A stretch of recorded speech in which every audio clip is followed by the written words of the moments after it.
Hello friends, welcome to kuboos kitchen. இன்றைக்கி நம்ம என்ன ரெசிபி பார்க்க போகிறோம்னா ஸ்வீட் ரெசிபி தான் பார்க்க போகிறோம். பாசிப்பருப்பு புட்டு. இது ஹெல்தியான ஒரு ஈவினிங் ஸ்நாக்ஸாக சாப்பிட்றதுக்கு ரொம்ப சூப்பராக இருக்கும். இந்த ரெசிபி எப்படி செய்கிறதுன்னு பார்க்குறதுக்கு முன்னாடி இது வரைக்கும் நீங்கள் நம்ம சேனலை சப்ஸ்கிரைப் பண்ணாமல் இருந்தீங்கன்னா மறக்காமல் சேனலை சப்ஸ்கிரைப் பண்ணுங்கள், லைக் பண்ணுங்கள், ஷேர் பண்ணுங்கள், கமெண்ட்ஸ் பண்ணுங்கள். மறக்காமல் பெல் நோட்டிஃபிகேஷனை கிளிக் பண்ணுங்கள். அப்போ தான் நாங்கள் அப்லோட் பண்ணுற வீடியோஸ் வந்து உடனுக்குடன் வந்து சேரும். வாங்க கிச்சனுக்குள்ளே போகலாம். இந்த ரெசிபி எப்படி செய்கிறதுன்னு பார்க்கலாம். இந்த ரெசிபிக்கான மெயின் இன்க்ரீடியண்ட்டே பார்த்திங்கன்னா பாசிப்பருப்பு தான்.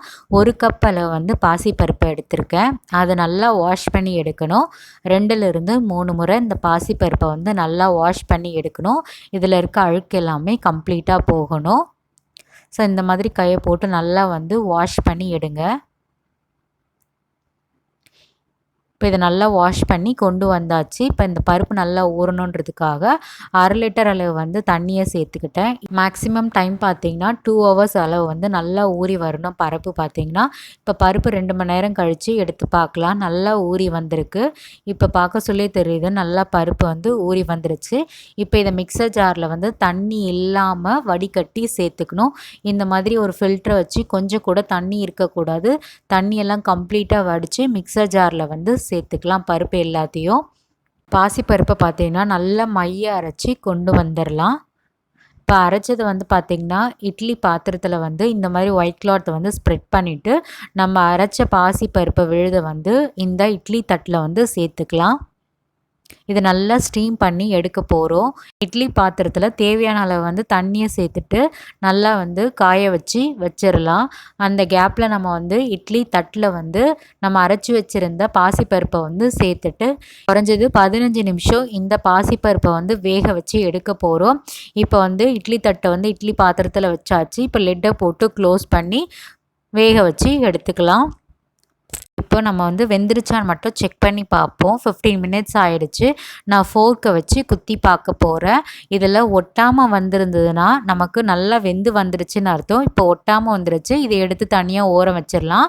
கேஸ் ஸ்டவ்வும் ஆஃப் பண்ணிடலாம். அடுத்து நம்ம வந்து வெள்ளை கரைசல் வந்து தயார் பண்ணிக்கணும்.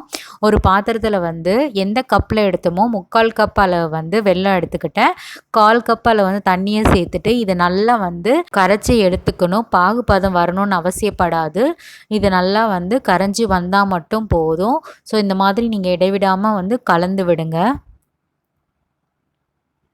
ஸோ இப்போ ஆல்மோஸ்ட் பார்த்திங்கன்னா நல்லா வந்து கரைஞ்சி வந்துருச்சு.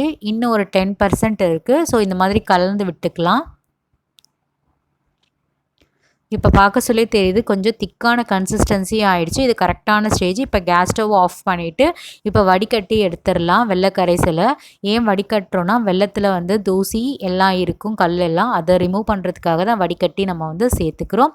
இப்போ இதை நம்ம ஓரமாக வச்சிடலாம். அடுத்து நம்ம வந்து வேக வச்சுருந்த பாசிப்பருப்பு வந்து எடுத்து ஒரு பாத்திரத்தில் மாற்றிக்கலாம்.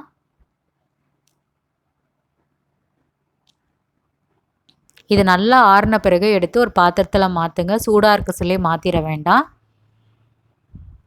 ஸோ எல்லாம் எடுத்து ஒரு பாத்திரத்தில் மாற்றியாச்சு. இப்போ மிக்சர் ஜாரில் நம்ம அந்த ஊற்றி வச்சுருந்த பாசிப்பருப்பு மாவு இருக்குது பார்த்திங்களா, எடுத்து பிச்சு போட்டு சேர்த்துக்கலாம். இது பல்ஸ் மோடில் நீங்கள் வந்து கொரன்னு அரைச்சி எடுத்துக்கணும். நான் கொஞ்சம் அளவு தான் செஞ்சுருந்தேன். நீங்கள் நிறைய செஞ்சுருந்தீங்கன்னா குவான்டிட்டி வந்து ஜாஸ்தியாக வரும். இப்போ எல்லாம் பிச்சு போட்டு சேர்த்தாச்சு. பல்ஸ் மோடில் நம்ம வந்து அரைச்சி கொண்டு வந்துடலாம். அரைச்சி நான் ஒரு பாத்திரத்தில் ட்ரான்ஸ்ஃபர் பண்ணிவிட்டேன். இப்போ மிக்சிங் பவுலில் வந்து மாற்றிடலாம். ஸோ எல்லாமே வந்து மிக்சிங் பவுலில் வந்து மாற்றியாச்சு. அடுத்து நம்ம வந்து ஒவ்வொன்றா சேர்த்துக்கலாம். புட்டுக்கு என்னெல்லாம் தேவையோ. துருவன தேங்காய் தான் நம்ம சேர்த்துக்க போகிறோம். நான் 3 டேபிள் ஸ்பூன் அளவு வந்து துருவன தேங்காய் வந்து சேர்த்துக்கிறேன். துருவன தேங்காய் சேர்த்த பிறகு வாசத்துக்காக ஏலக்காய் தூள் வந்து சேர்த்துக்கிறேன். ஏலக்காய் வாசம் பிடிக்காதவங்க வந்து ஏலக்காய் தூள் வந்து சேர்த்துக்க தேவையில்லை. அடுத்து வெள்ளைப்பாகு எடுத்து வச்சுருந்தோம் பார்த்திங்களா, அதை வந்து இனிஷியலாக 2 டேபிள் ஸ்பூன் அளவு வந்து சேர்த்துக்கிறேன். கொஞ்சம் கொஞ்சமாக சேர்த்துக்கோங்க. உங்களுக்கு தித்திப்பு கரெக்டாக இருக்கான்னு மட்டும் பாருங்கள். நான் 2 டேபிள் ஸ்பூன் அளவு வந்து சேர்த்துட்டு நல்லா வந்து கலந்து விட்டுக்கிறேன். எனக்கு அந்த 2 டேபிள் ஸ்பூன் பத்தலை. நான் இன்னும் ஒரு 2 டேபிள் ஸ்பூன் வந்து ஆட் பண்ணி நல்லா மிக்ஸ் பண்ணி எடுத்துக்கிட்டேன். ஒரு பவுலில் வந்து ட்ரான்ஸ்ஃபர் பண்ணிவிட்டேன். இதை ஈவினிங் ஸ்நாக்ஸாகவும் சாப்பிட்டுக்கலாம், அப்படி இல்லைன்னா பிரேக்ஃபாஸ்ட்டாகவும் சாப்பிட்டுக்கலாம். ரொம்ப ஹெல்தியான ஒரு புட்டு தான் பாசிப்பருப்பு புட்டு. இது ப்ரோட்டீன் நிறைய இருக்குது இந்த பாசிப்பருப்பு புட்டில்.